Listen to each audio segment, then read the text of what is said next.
All right, guys, welcome back to another video. If it is your first time here and you enjoy daily gaming content, make sure to hit that subscribe button if you've been watching for a while. So I see many of you in my analytics have been. Hit the subscribe, help the channel grow, and make sure to check out my Spotify in the link in the description of the video. But let's start off here with the monthly first announcement for Xbox Game Pass, and there is some great stuff in here for people to check out here with these upcoming games. So we'll start off available today, which is from the last announcement, Super Hot Mind Control Delete, which is like that bullet hell style of game. The Super Hot games, they are a ton of fun, available cloud, console, and PC.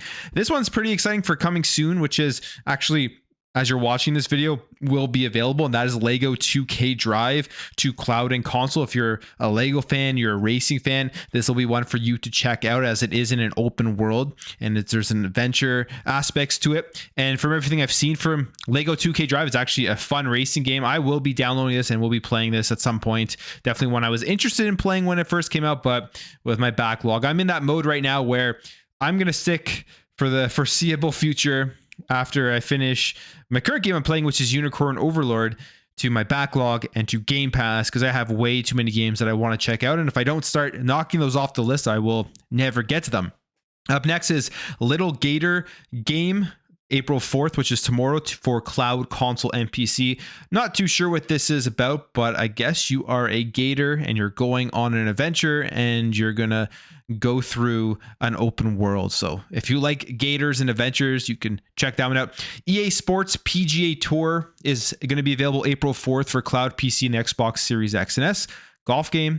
I like my golf games. I will probably be playing a little bit of that. Kona coming April 9th to cloud and console. This is a cool game. I watched some videos on it. It is an adventure game. You're in northern Canada. So I'm from Canada, so I'm all for seeing how they portray that part of the world. But it says here, a strange blizzard ravages a Temepec Lake.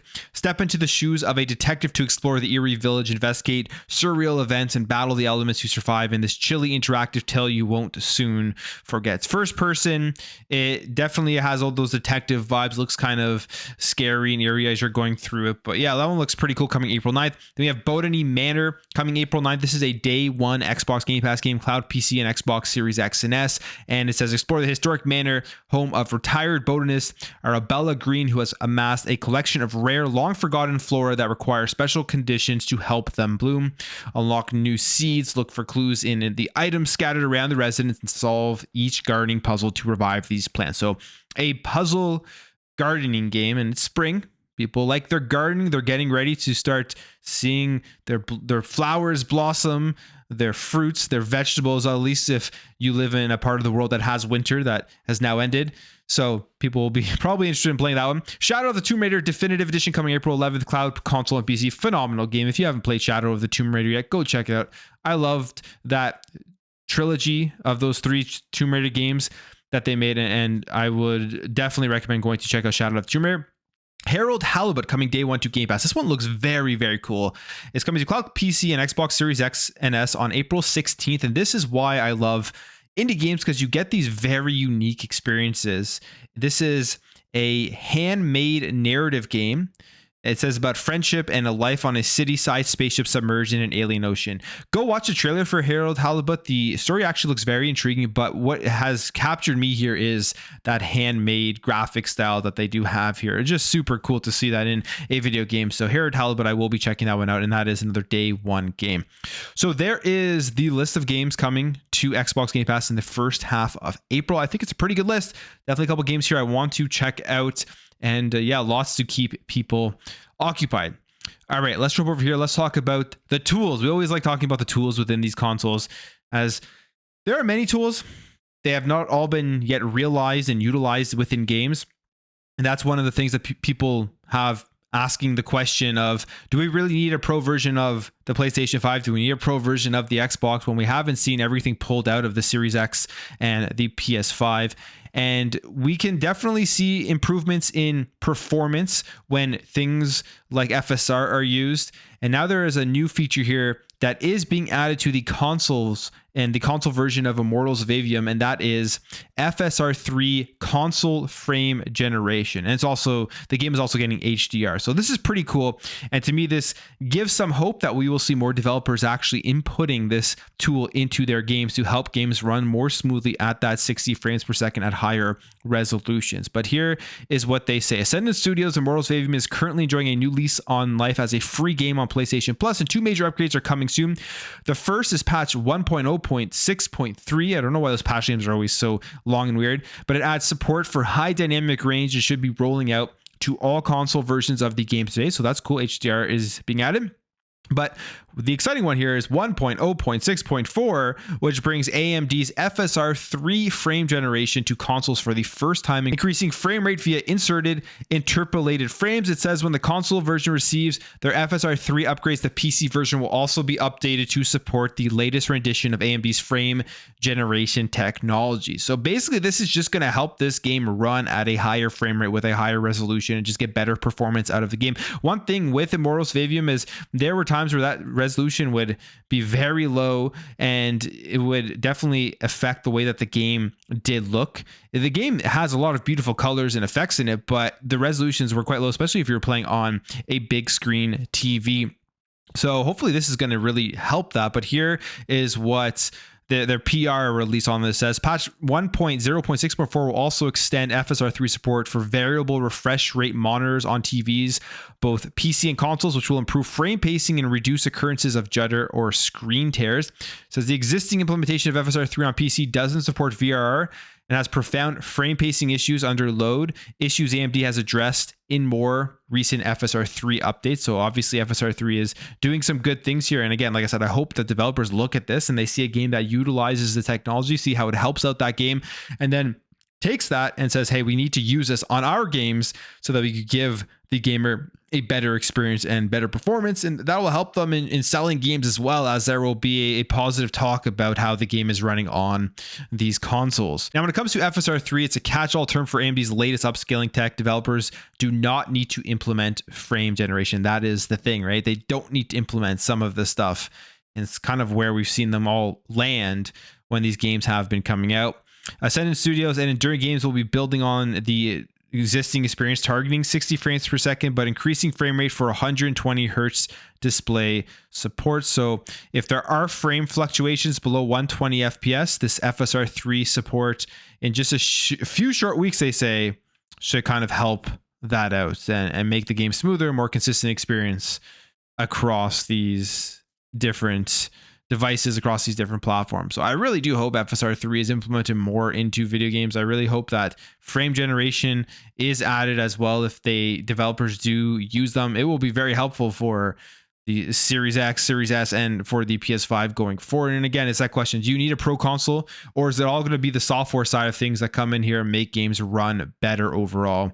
And I have a feeling even with the PS5 Pro, it's going to be that PSSR implementation that is going to be the big thing here that gives people a better experience on the PS5 Pro versus the Xbox Series X. But obviously we are going to have to wait and see how all of that does end up playing out. All right, let's jump over here. Let's talk about PlayStation Plus, because PlayStation Plus is getting a really nice day one game coming into the service, and that is Zao the game.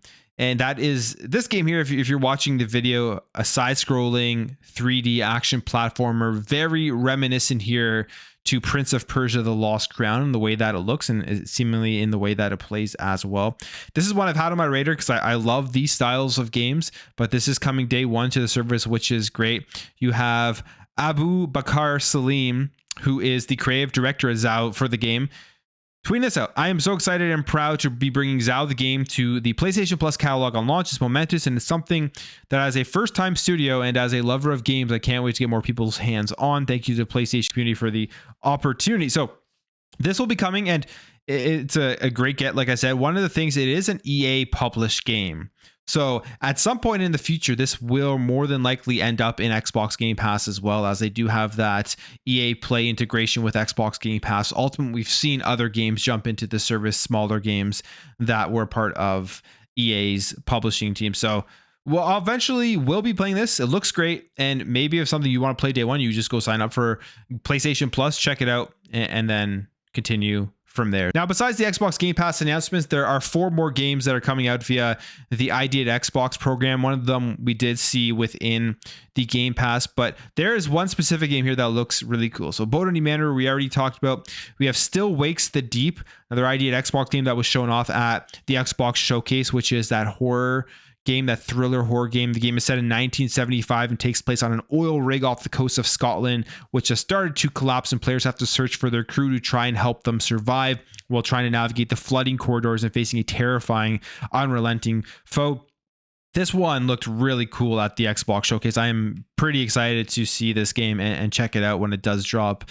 Especially, it just graphically looked awesome. The scariness of being in an oil rig in the middle of the ocean, I mean, I don't know about you, but being in the deep ocean is something that terrifies me. So that would also just add elements of horror for me when I'm playing the game. So we'll be checking that one out. But then there's this game here that I hadn't heard about since I saw this ID at Xbox thing, and that is Jump Ship, which is a co-op PvE game where players become the crew of a spaceship. And they showed off some gameplay of this. It looks really fun. There is space fighting with your ship. You have, as a first-person shooter, you're taking care of your ship, you're scanning things. There's a lot of stuff going on in here, and I mean, the game looks like it's a really fun time if you're able to get a bunch of friends together or 4 friends together and play through it. I think it will be a good experience. And what else is cool here is the game is being developed by Keepsake Games. It's only a 5-man Swedish studio, but it has the founding members of the studio are people that are from Hazelight, who worked on It's Take-Two, which won Game of the Year, founding members of Mojang's Minecraft, and a former Mirror's Edge designer. Very cool. So some good pedigree that is going into this game. They can pull stuff from all of these other successful games that they have worked on. They do say this: Jump Ship offers players a variety of handcrafted missions with random elements, ensuring no 2 runs are the same. So pretty excited to see this game here and eventually end up playing Jump Ship. Then the other one here is Nightscape, which is a 2.5D atmospheric adventure set in an ancient Arabian world, and you can see it here. We've seen many games like this hit Xbox over the last years. These more experiences, narratives, where you're just kind of going from one end of the game to the other, but it really adds some elements of music and graphics that, again, very unique that you don't see in some of these games that come out from these major publishers. So ID at Xbox still doing some great stuff here with getting games out into the open and getting people to notice them and play them. All right, let's jump over here. Final Fantasy IX Remake. This is a rumor that it is going to be coming, but the big thing here is that this could be a multi-platform release, which would be a complete change from what we have seen with Final Fantasy VII Remake, which was a PlayStation console exclusive. And to me, this would signal that you have Square Enix seeing that the remakes are successful, wanting to put more out there, but not wanting to lock themselves to a singular platform. And probably a lot of this has to do with the overall performance of Final Fantasy VII Remake. Now, it's not that the game did bad, but I feel like they see how much it's costing to develop Final Fantasy IX Remake or develop these remakes in general, and they realize, as the whole industry is realizing, locking it away isn't going to make you more money. Whereas if you're able to put out a game like Final Fantasy, which is more mainstream compared to some other JRPGs out there, you're going to get more success by having more people have access to it. And of course, the bags that these companies pay could maybe offset a lot of that. But again, they are making these deals before the games most likely are in deep development, and those costs are rising nonstop. So maybe they didn't negotiate a good enough deal to keep it exclusive, which is another risk that I think these publishers kind of have to think about. So Final Fantasy IX Remake would be super cool to see. I don't believe I actually played it. I played 7, I played 8, but 9 is one that I never really got to. So playing it for the first time in the remake would be something I would absolutely be interested in, and I do hope it's multi-platform. I do hope it does come to Xbox, because that's where I will prefer to end up playing it. All right, and then we have this here, Perfect Dark. Perfect Dark, people are still waiting to see some gameplay of this. People are still waiting to see more about this game, get it a release date. Maybe we'll see something at this year's summer showcase. Hopefully we'll see something about the game soon, in at least the next year. And we have some more information here. We know the initiative started working with Crystal Dynamics to help create the game, which I think is a good thing, because I like what the work that Crystal Dynamics has done. And you also have Daryl Gallagher, who was from there, so he knows a lot of the studio and he knows exactly what they're able to bring to the table. And now we have some more information that they are working with another studio, which is Spring Unicorn Games. Now, they're specifically going to be working on UI and accessibility for the game. They have worked on games such as Matrix Awakes, Crash Bandicoot 4, and Rocket League. So there is a lot of collaboration here going into Perfect Dark. I feel like this is going to be a massive game for Xbox, of course, because it's a huge IP. It is a reboot of a very famous IP that a lot of people love. And just the overall production value of this game, I think, is going to be massive. So I can't wait to see more of Perfect Dark. Fingers crossed that we see something about it soon. And finally, let's end off. Let's talk about this. Warcraft, the boss of Warcraft, is potentially looking for licensing to third-party studios to make the game, which would mean that it's an Xbox game looking to third-party studios licensing out the IP and to probably get more Warcraft games out in the open. It says the general manager of the Warcraft series says Blizzard isn't against the idea of licensing out the Warcraft IP to third-party developers.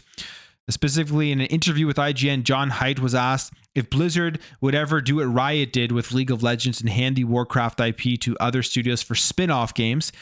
Haidt replied that while Blizzard was open to the idea, it would only agree to such a deal if the circumstances were perfect, saying, "We're certainly open to people who really get it and have a cool idea about how to express Warcraft, and if we feel like aesthetically they're going to be able to hit the bar. I think if we found the right partner, found the right situation, I think especially if they have a proficiency in a game genre that we really don't, I think that'd be the ideal partner for us to work with, and we're open to that, but that's relatively new."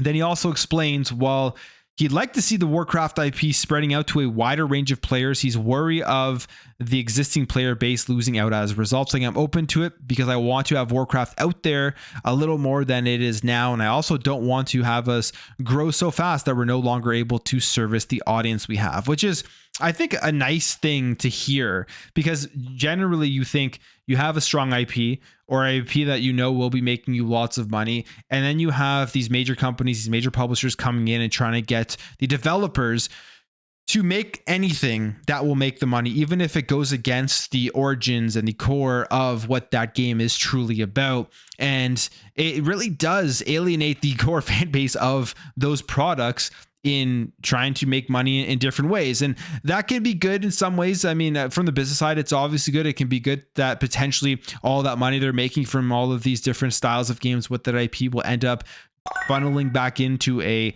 main version of the game and giving the core audience really what they're looking for.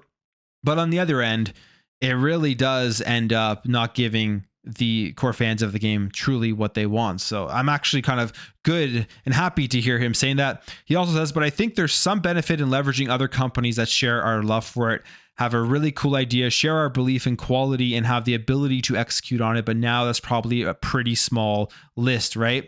So we'll see. Warcraft definitely can be spinned off into many different styles of games.